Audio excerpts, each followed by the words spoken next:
आज 22 मई 2026 है, दिन है फ्राइडे का। आज मैं एक डिफेंस कंपनी के बारे में बात करने वाला हूँ। अभी ही सूर्यास्त रॉकेट का सफल परीक्षण किया गया। जैसे ही इस रॉकेट का सफल परीक्षण किया गया, इस डिफेंस कंपनी का जो स्टॉक है वो भी रॉकेट बन गया। सिर्फ 7 दिनों में इस कंपनी ने 39% रिटर्न निकाल के दिया। जैसे ही सूर्यास्त रॉकेट का सफल परीक्षण हुआ, वैसे ही ये कंपनी का शेयर भी रॉकेट बन गया और लॉन्ग टर्म में भी बीएससी इंडेक्स में ये कंपनी एक अच्छा रिटर्न निकाल के दे रही है। ये वीडियो सिर्फ एजुकेशनल पर्पज है, ना मैं कोई भी स्टॉक खरीदने की सलाह देता हूँ और ना ही बेचने की। मैं आज बात करने वाला हूँ निप के बारे में। ये कंपनी 2005 में बनी और कंपनी बिजनेस में है, बनाती है critical components for defence, e vehicle and software development में है। और अभी ही जब सूर्यास्त रॉकेट का सफल परीक्षण हुआ, तब से इस कंपनी का जो शेयर है वो भी रॉकेट बन गया है।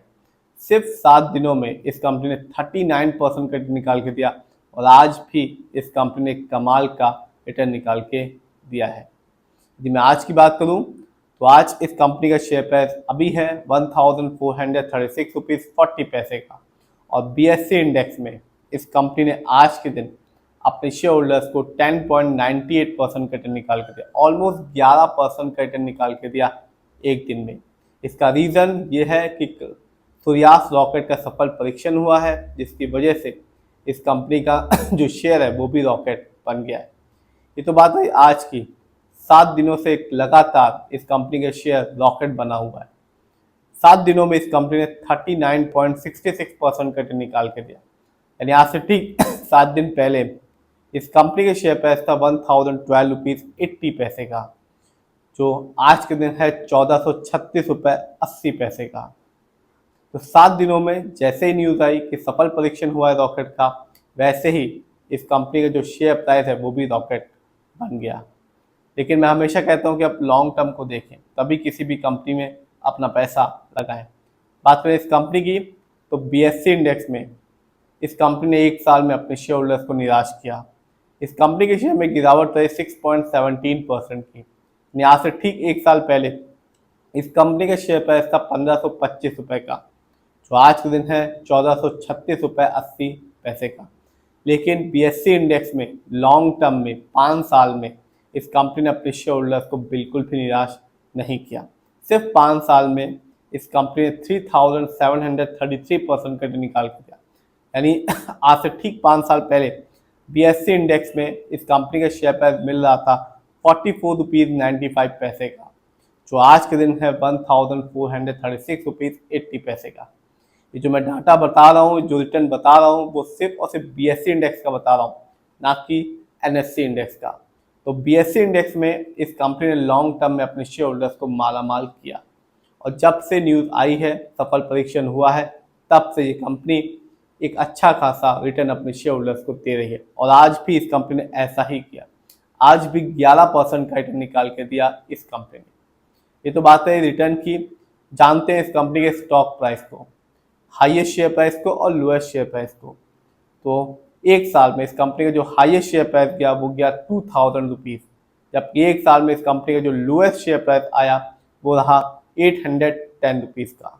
तो कंपनी ने रॉकेट सफल हुआ, जिसकी वजह से इस कंपनी का शेयर प्राइस भी काफ़ी ज़्यादा बढ़ गया है। देखते हैं इस कंपनी के इवेंट्स को। तो इस साल तो इस कंपनी ने अभी तक कुछ भी नहीं दिया, लेकिन पिछले साल इस कंपनी ने अपने शेयर होल्डर्स को डिविडेंड दिया था, हर एक शेयर के बदले में 1 रुपये 25 पैसे का। देखते हैं इस कंपनी के फंडामेंटल्स को। तो जो कंपनी का मार्केट कैप है वो है 1933 करोड़ का। ये कंपनी स्मॉल कैप की है क्योंकि मार्केट कैप 5000 करोड़ के नीचे का। पीबी रेशियो 6.73 है। शेयर मार्केट में एक अच्छा पीबी रेशियो कहलाता है 1 या तो बिलो 3। इंडस्ट्री पी इस कंपनी का 51.01%। शेयर मार्केट में एक अच्छा इंडस्ट्री पी कहलाता है 20 से लेकर 25 के बीच में। ये बताता है कि जो कंपनी के स्टॉक है मार्केट में कैसा परफॉर्म कर रहा है, क्या वो बहुत महंगा तो नहीं है, क्या वो बहुत ज़्यादा सस्ता तो नहीं हो गया शेयर मार्केट में। डेप्ट टू इक्विटी 0.34 है। आप भी देख सकते हैं इस कंपनी पर लोन कर्ज नहीं है। आरओई 3.74% है। शेयर मार्केट में एक अच्छा आरओई कहलाता है 15% से लेकर 20% के बीच में। आरओई बहुत इंपॉर्टेंट चीज़ होती है, और जब भी आप किसी कंपनी के फंडामेंटल्स को देखें तो आरओई जरूर देखें, क्योंकि ये बताता है यदि कंपनी का हाई आरओई होता है या पॉजिटिव आरओई होता है तो बताता है कंपनी शेयर होल्डर्स के पैसे को सही से इस्तेमाल कर रही है। यदि कंपनी का आरओई कम होता है, नेगेटिव होता है, तो बताता है कंपनी शेयर होल्डर्स के पैसे को सही से इस्तेमाल नहीं कर रही, अच्छे प्रोजेक्ट में पैसा नहीं लगा रही, जिससे रिटर्न पाने की जो पॉसिबिलिटीज होती है लॉन्ग में वो कम हो जाती है। इस कंपनी का ईपीएस है -5.04। शेयर मार्केट में एक अच्छा ईपीएस कहलाता है 80 से ज़्यादा का। ये बताता है कंपनी लास्ट 12 महीने में कितना कमाया। डिविडेंड यील्ड है 0.69%। शेयर मार्केट में एक अच्छा डिविडेंड यील्ड कहलाता है 2% से लेकर 6% के बीच में, और हमेशा जो हाई डिविडेंड यील्ड होता है वो अच्छा ही माना जाता है। जानते हैं इस कंपनी के फाइनेंशियल कंडीशन को या फाइनेंशियल परफॉर्मेंस को। तो दिसंबर क्वार्टर में इस कंपनी का जो रेवेन्यू था वो था 60 करोड़ का, जबकि 2025 में इस कंपनी का ईयरली रेवेन्यू था 512 करोड़ का। प्रॉफिट दिसंबर क्वार्टर में इस कंपनी का प्रॉफिट था -19 करोड़ का, जबकि 2025 में इस कंपनी का ईयरली प्रॉफिट था 27 करोड़ का। नेटवर्थ कंपनी का नेटवर्थ 2025 में था 245 करोड़ का, जबकि 2024 में इस कंपनी का नेटवर्थ था 187 करोड़ का। देखते हैं किसका कितना पैसा इस कंपनी पे लगा हुआ है। तो प्रमोटर यानी कि इस कंपनी के ओनर्स जिनका पैसा सबसे ज़्यादा लगा हुआ है, प्रमोटर की होल्डिंग है 53.39% की, जबकि रिटेलर्स यानी कि हम लोग का पैसा इस कंपनी में लगा हुआ है 37.59% का। FII यानी कि विदेशी निवेशक जिनका पैसा इस कंपनी में लगा हुआ है 8.66% का। DII जिनका पैसा इस कंपनी में लगा हुआ है 0.35% का।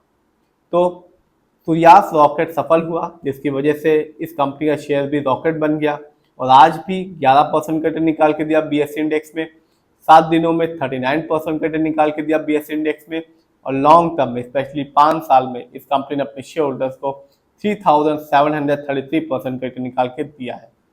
फिर भी आप जिस पे भी पैसा लगाएं खुद रिसर्च करें, एनालाइज करें, अपने फाइनेंशियल एडवाइजर की राय लें, तभी अपने पैसे को शेयर मार्केट में लगाएं।